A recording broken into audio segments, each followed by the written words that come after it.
All right, here's your sermons. Dial speech based on the title, 5 Prophecies about the End Times that are happening now, using the 4 keynotes we agreed on in that heartfelt, reflective style you asked for, without mentioning any specific preacher's name. My brothers and sisters, one of the clearest signs of the end times is the rapid decline of morality. We live in an age where the line between right and wrong is not only blurred, it is being erased completely. That which was once shameful is now paraded openly. That which was once honored is now ridiculed. The very standards that protected the dignity of individuals and communities are being dismantled piece by piece. Once upon a time, modesty was a badge of honor. Families guarded their values like treasure. Respect for elders was the norm, truthfulness was admired, and dishonesty was a source of shame. But now, people mock modesty, and shamelessness is broadcast for the world to see. The more a person exposes of themselves, physically and morally, the more courageous they are called. Sins are rebranded as personal choices, and destructive habits are sold to us as freedom, and it doesn't stop there. Entertainment has become a teacher, teaching our children things we would never dare to say to them ourselves. Songs, films, and social media influencers are shaping the hearts and minds of a generation, telling them that rebellion is strength, and that faith is weakness. Marriage is mocked, family bonds are neglected, and loyalty is seen as a burden instead of a virtue. We scroll through images and videos that were unthinkable to display just a few decades ago, and we do it without blinking. What was once whispered in dark corners is now celebrated in bright lights. What was once hidden in shame is now promoted with pride. This is not accidental. It is the fulfillment of a prophecy that there will come a time when people will not only commit sin, but will compete with each other in its display, and when morality disappears, everything else begins to crumble. The trust between neighbors vanishes, the bond between parents and children weakens, the sense of responsibility to one another fades. Without values, without a moral compass, a society can look alive on the outside, but it is hollow on the inside. My brothers and sisters, another sign that has been foretold is the rise of widespread deception and the appearance of false leaders in politics, leaders in business, leaders even in matters of religion, who speak with eloquence but whose words are empty of truth. They will smile in your face, but their promises are built on lies. They will wear titles of respect, but their intentions are rooted in greed, pride, or the thirst for power. Today, it is easier than ever for someone to appear trustworthy. A polished image, a carefully chosen wardrobe, a confident tone, these are enough to convince the masses that this person must be right. But truth is not in how beautifully someone speaks. Truth is in whether their words align with justice, integrity, and what has been revealed by the Almighty. And yet, in these times, people often follow the loudest voice, not the most truthful one. False leaders thrive in a world where image is more important than substance.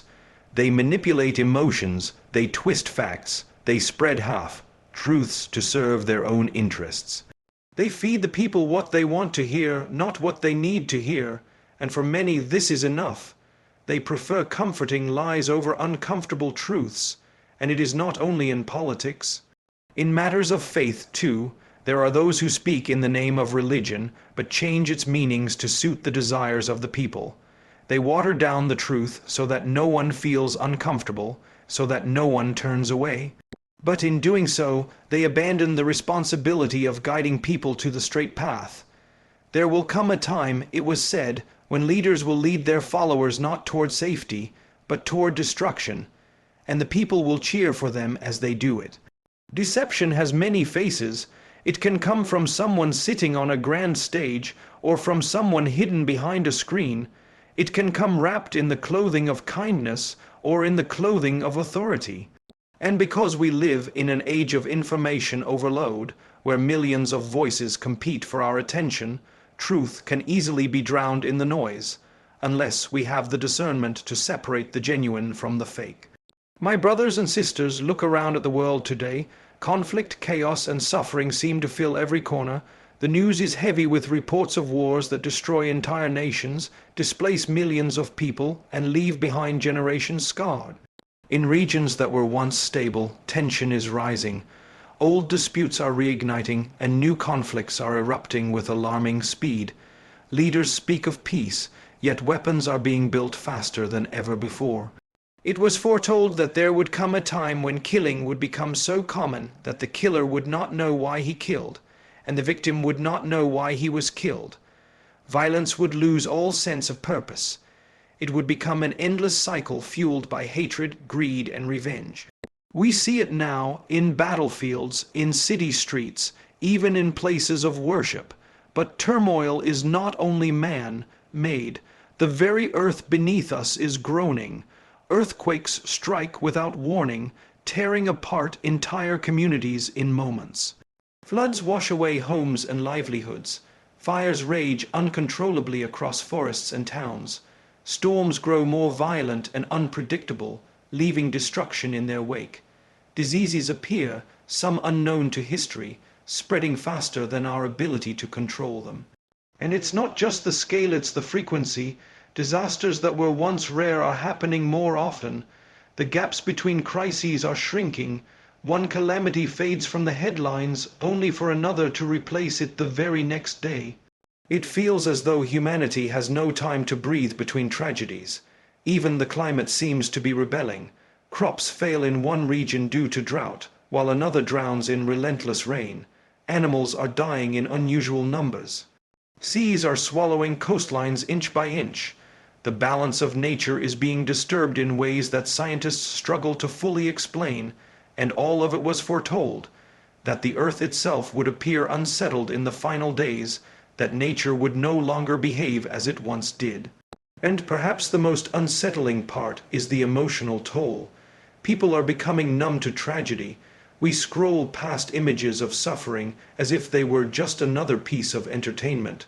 We watch devastation on our screens while sipping our coffee, disconnected from the reality of the pain. Hearts are hardening, compassion is fading, and that too is a calamity in itself. My brothers and sisters, we live in an age where the world has become like a single neighborhood. An event that happens on one side of the globe can be seen instantly on the other. A word typed in one corner of the earth can reach millions within seconds. This, too, was foretold, that there would come a time when distances would feel small and communication would be faster than the blink of an eye. Technology has given humanity incredible tools, tools that can be used for good, but also for great harm. With a small device in our pockets, we can access libraries of knowledge, but also oceans of falsehood. We can connect with people across continents, but we can also spread hatred and lies with a single click. We can use machines to heal the sick and feed the hungry, but those same machines can be used to wage war and destroy entire nations. And so, a race has begun, a race for control over this technology. Governments, corporations, and powerful individuals are locked in competition, each seeking to dominate the digital world, to control information, to influence hearts and minds. Information has become a weapon, data has become a currency. Power is no longer measured only in armies or gold, but in algorithms, networks, and artificial intelligence. We are witnessing the fulfillment of a time when surveillance would be so advanced that nothing would remain hidden, when voices could be manipulated to sound like truth, when images could be altered to deceive even the sharpest eyes. People trust what they see on their screens, forgetting that what they see can be shaped and twisted by those who control the tools. And with every leap forward, the gap between those who have control and those who do not grows wider. The powerful use technology to strengthen their hold, while the powerless become more dependent, more vulnerable, more exposed. We are told what to think, what to desire, what to fear, not by our own reflection and conscience, but by glowing screens that feed us a carefully crafted reality. This is not merely progress, it is a battlefield where the fight is for your attention, your loyalty, your faith, and many are losing this battle without even knowing it. The pull of this digital world is so strong that for some, the real world no longer feels enough.